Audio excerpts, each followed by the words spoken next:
5,5 millions d'électeurs en France à convaincre. Le secrétaire général de Force ouvrière a fait le déplacement dans le Puy-de-Dôme pour rencontrer les fonctionnaires, ici des agents de collectivités territoriales. L'Auvergne compte près de 120 000 agents de la fonction publique. La moitié travaille dans le Puy-de-Dôme. Le 4 décembre, ils éliront leurs représentants.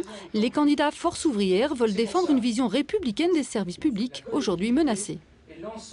Par exemple, quelqu'un qui est malade, il doit pouvoir avoir accès à l'hôpital public dans de bonnes conditions et on ne tient pas compte de ses revenus personnels. Voilà. C'est ça l'égalité de droit, c'est l'égalité d'accès aux soins. C'est avoir une école publique qui accueille ou un collège qui accueille correctement les enfants. C'est avoir des collectivités territoriales avec des agents qui puissent faire le travail. Voilà. C'est ça le service public républicain.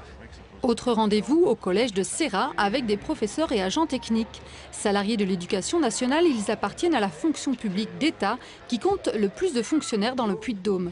Ici encore, c'est la baisse des budgets de l'État qui inquiète.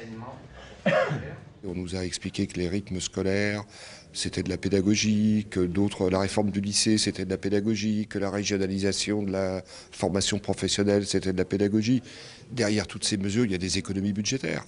Et économie budgétaire qui s'accompagne d'aggravation des conditions de travail des collègues et de perte de leur garantie statutaire. Les représentants du personnel seront élus pour 4 ans. Ils siégeront dans les différentes instances consultées sur le fonctionnement et l'organisation des services publics.